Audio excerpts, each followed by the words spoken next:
السلام علیکم ورحمۃ اللہ وبرکاتہ۔ نحمده ونصلي على رسوله الكريم، اما بعد، احسن الكلام كلام الله واحسن الهدي هدي محمد صلی اللہ علیہ وسلم۔ حضرات محترم، رمضان المبارک کا یہ بابرکت مہینہ بہت تیزی سے ہماری زندگی سے جاتا جا رہا ہے۔ وہ پل، وہ گھڑیاں جس میں ابھی شاید شروع ہی یہ مسائل کیے تھے کہ رمضان المبارک کے مسائل آپ کے سامنے اختصار کے ساتھ بیان کیے جا رہے ہیں، لیکن آج جو ہے صدقہ فطر کے مسائل، اور یہ تب بیان کیے جاتے ہیں جب رمضان میں کے مکمل ہونے میں چند دن باقی رہ جائیں،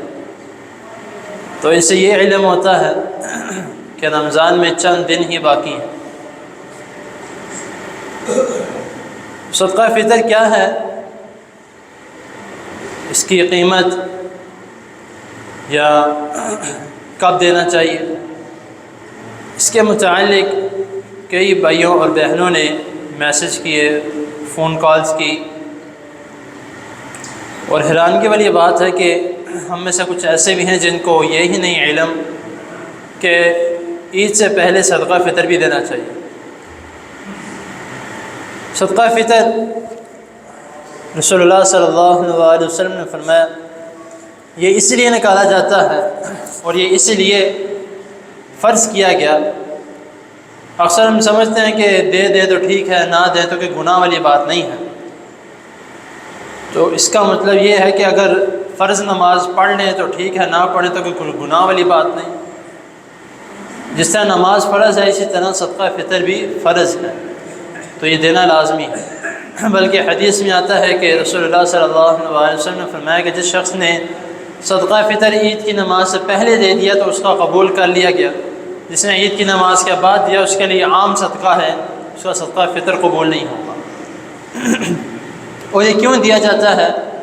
یہ بھی حدیث میں آتا ہے کہ رسول اللہ صلی اللہ علیہ وسلم نے فرمایا کہ صدقہ فطر جو رمضان المبارک کے مہینے میں تم نے لغو باتیں کی یا کوئی کسی بھی قسم کا کوئی گناہ کیا ہے روزے کی حالت میں، تو اس کے لیے، اس کو بخشوانے کے لیے اللہ رب العزت نے تم پر فرض کیا ہے کہ تم صدقہ دو تاکہ تمہارے گناہوں کو معاف کر دیا جائے۔ اب اس کی قیمت، اس کی تعداد کتنی ہے، جو احادیث میں آتی ہے کہ رسول اللہ صلی اللہ علیہ وسلم کے زمانے میں 1 سا کے مطابق جو ہے وہ صدقہ فطر نکالا جاتا تھا۔ آج کے مطابق اگر حساب لگایا جائے تو تقریباً 2.5 کلو کے حساب سے بنتا ہے۔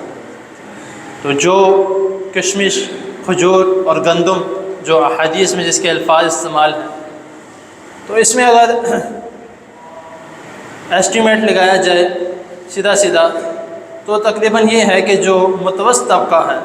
یعنی کہ جس کی اتنی آمدنی نہیں ہے، تھوڑے بہت پیسوں میں گزارا کر لیتا ہے، تو اس کے لیے جو ہے وہ تقریباً 500، اس سے کم کوشش کرے کہ نہ ہو۔ لیکن جو امیر طبقہ ہے، جو اچھا کھاتے پیتے ہیں، اچھا پہنتے ہیں، تو ان کے لیے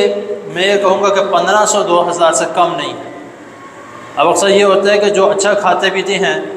خود تو اچھا کھا رہے ہیں، لیکن جب صدقہ نکالنے کی بات آتی ہے تو کہتے ہیں کہ یار تھوڑے بہت میں بھی گزارا ہو ہی جاتا ہے اگلے کا، بھئی ہمارا نہیں ہوتا تو اگلے کا بھی ہمیں خیال کرنا چاہیے۔ تو اسی لیے کوشش کریں کہ عید کی نماز سے پہلے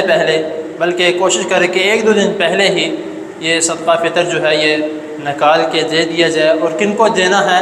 اس کی بھی شرائط جو ہیں وہی صدقے والی ہیں، انما الصدقات للفقراء والمساکین والعاملین علیہا، جو 8 مصارف صدقے کے ہیں اس کے بھی وہی مثال۔ تو یہ چند باتیں جو ہیں وہ صدقہ فطر کے متعلق جو مین باتیں ہیں، اس کے متعلق اگر میں تفصیل میں جاؤں تو اور بھی کئی احادیث اور مثالیں ہیں، لیکن وقت مختصر ہے، تو اس لیے چند باتیں جو مین ہیں وہ میں آپ کے سامنے کی ہیں۔ اللہ تعالیٰ کے حضور دعا ہے اللہ تعالیٰ ہمیں صحیح سنت کے مطابق ہمیں اپنا گھر والوں کا صدقہ نکالنے کی توفیق عطا فرمائے۔ اور ایک گھر والا بولا تو مجھے ذہن میں آ گیا کہ ہر فرد کا صدقہ جو ہے، اگر 500 متوسط طبقہ ہے تو ہر فرد کا 500 ہے، اور اگر امیر طبقہ ہے تو ہر فرد کا جو گھر میں پیدا بچہ عید کی